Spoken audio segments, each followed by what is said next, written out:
Setelah meraih kemerdekaan, Indonesia muncul sebagai negara postkolonial terbesar kedua dengan kekayaan alam yang melimpah.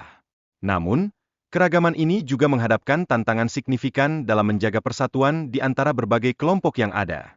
Pada tahun 1950, Indonesia mengadopsi konstitusi liberal dan memproklamirkan diri sebagai demokrasi parlementer. Namun, dalam praktiknya, kekuasaan presiden terbilang lemah bila dibandingkan dengan dominasi kekuatan parlemen yang berpengaruh. Di tengah situasi politik yang rumit, Soekarno berupaya untuk menjaga keseimbangan antara berbagai kekuatan politik dan militer, meskipun ini merupakan tugas yang sulit.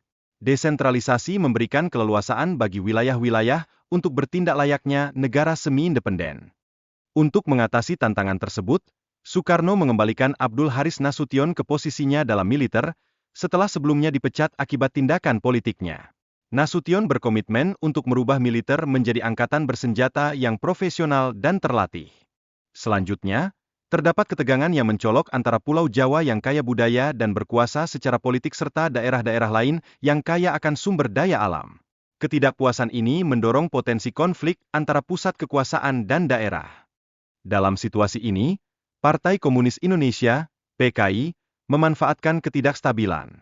Mereka berhasil membangun kekuatan melalui pemilihan umum dan merencanakan aliansi strategis dengan militer guna memperkuat posisi mereka di panggung politik. Di tengah dinamika tersebut, Perjanjian Palembang menjadi titik penting, menandai kerjasama antara beberapa dewan daerah dalam mendorong desentralisasi dan melarang komunisme.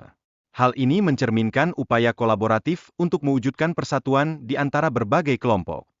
Sebagai respons terhadap penolakan Soekarno terhadap tuntutan pembentukan pemerintah nasional yang baru, organisasi PRRI dibentuk. Pembentukan ini menjadi simbol ketidakpuasan yang mendalam terhadap penguasa pusat dan kebijakan yang ada. Dalam arena politik internasional, Soekarno mengadopsi kebijakan luar negeri yang pro-barat, sambil menjalin hubungan dengan Uni Soviet. Strategi ini menandakan pendekatan diplomasi yang lebih seimbang dalam konteks kompleks Perang Dingin.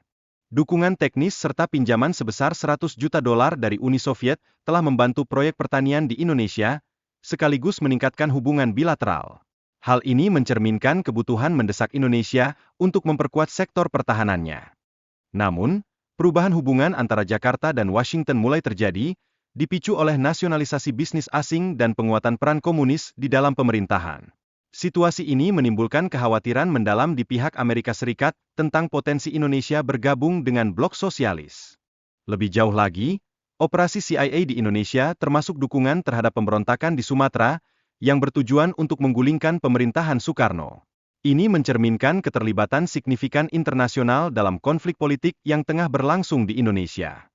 Perebutan kekuasaan yang terjadi di Indonesia tidak hanya memiliki dampak dalam negeri, tetapi juga berimplikasi besar terhadap hubungan luar negeri, terutama dengan Amerika Serikat. Dukungan militer AS terhadap pemberontak PRRI pun segera dicabut setelah insiden penangkapan pilot yang terjadi. Konflik berkepanjangan ini juga mengakibatkan peningkatan peran PKI dan hubungan yang semakin erat dengan Uni Soviet. Kesepakatan mengenai pengadaan senjata dengan Soviet memberi kekuatan tambahan bagi militer Indonesia. Sebagai akibat dari perkembangan tersebut, Soekarno dapat memperkuat kekuasaannya melalui 3 pilar Nasakom: nasionalisme, agama, dan komunisme. Hal ini membawa Indonesia ke arah yang lebih otoriter dalam lingkungan politik yang ada.